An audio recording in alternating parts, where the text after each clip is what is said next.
Hello, friends. This is Dave Hurwitz, executive editor at ClassicsToday.com, here with the most important recording projects ever. I think we're up to like number 34 or something like that of these. Were a lot of important recording projects, aren't there?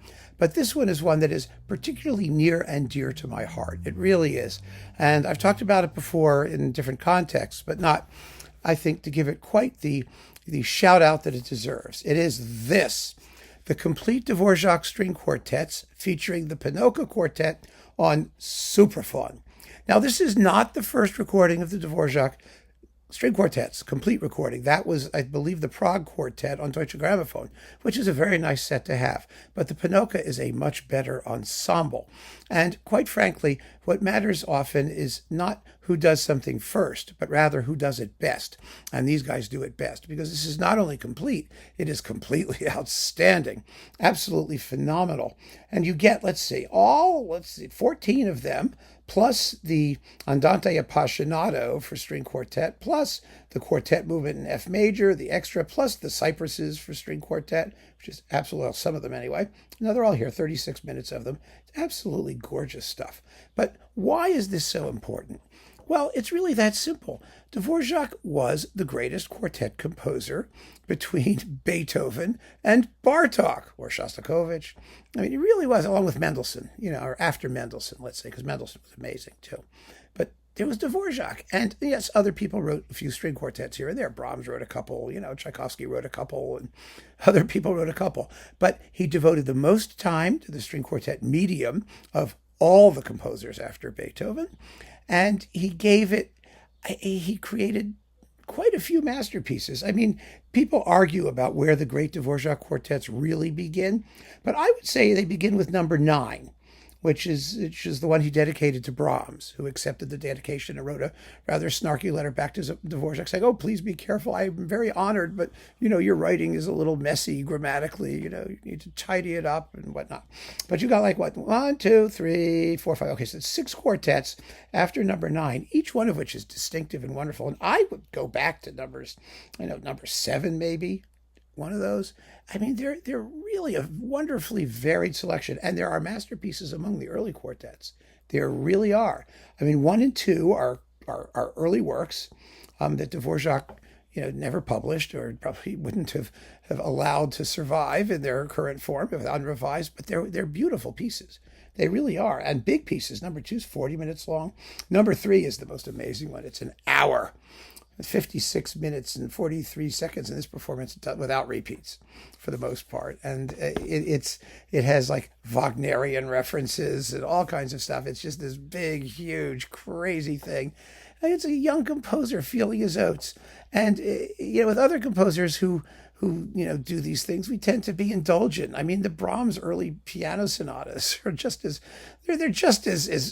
wayward in their way, and big and ambitious, and people tend not to, crap all over them just because they happen to be, formally maybe a little bit loose here and there, But the Dvořák always gets underestimated because he was Czech, because he was a peasant, because he was this or that. I don't know.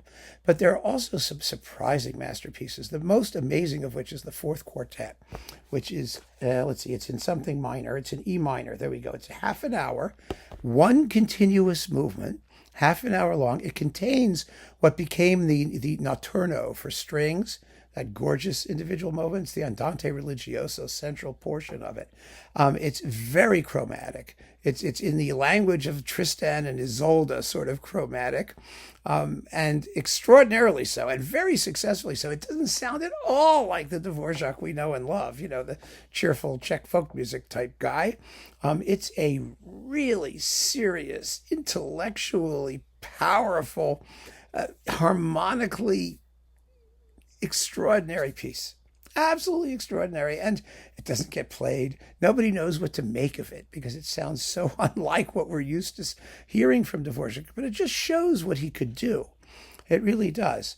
And these are quite simply the most important string quartets. And you would think, in the second half of the 19th century, and you would think that people would explore them more and that there would be more recordings of them, but there aren't. They are specialty repertoire, mostly of Czech ensembles.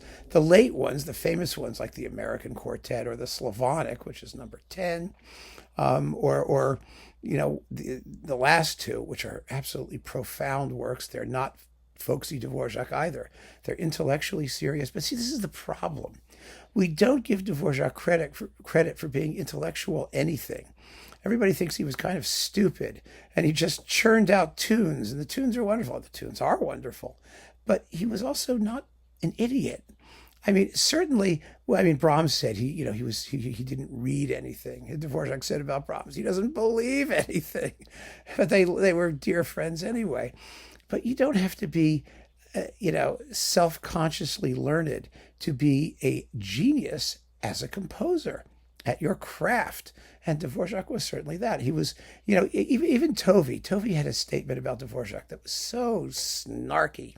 He said that, composers who are notoriously slack in their treatment of certain forms become incredibly shrewd in when they handle other supposedly more intellectual forms. And he was using that as a sort of an excuse to explain why Dvořák was such a great variation writer. While all of his theme and variations movements, which as Tovey said, they're perfect.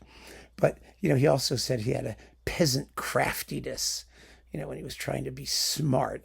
And that's just so not right. That's just not the way to look at him and give the man credit for what he could do in the most supposedly profound and intellectual of all instrumental forms, the string quartet. Oh my goodness. But he could, and he did, and he does, and he could do it from his very earliest period. Now, not all of the quartets are in fabulous shape. One of these, what is it, number 5, I think, or 6, is sort of, was never really revised. It was only partially revised. He didn't finish it. There's some bits and pieces here, that he left dangling. It's not the tidiest part of his output, perhaps, but they are wonderful works. And listening to them all really charts a journey of a truly brilliant musician. Brilliant not just in terms of naive tunefulness, but also formally brilliant. And someone who understood the nature of the medium, the challenge of the medium, who was up to the challenge of the medium.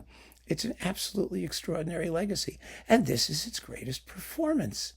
The Panocha Quartet doing the complete Dvořák quartets. Unquestionably one of the most important recording projects ever. So keep on listening, friends, and thanks for joining me. Take care.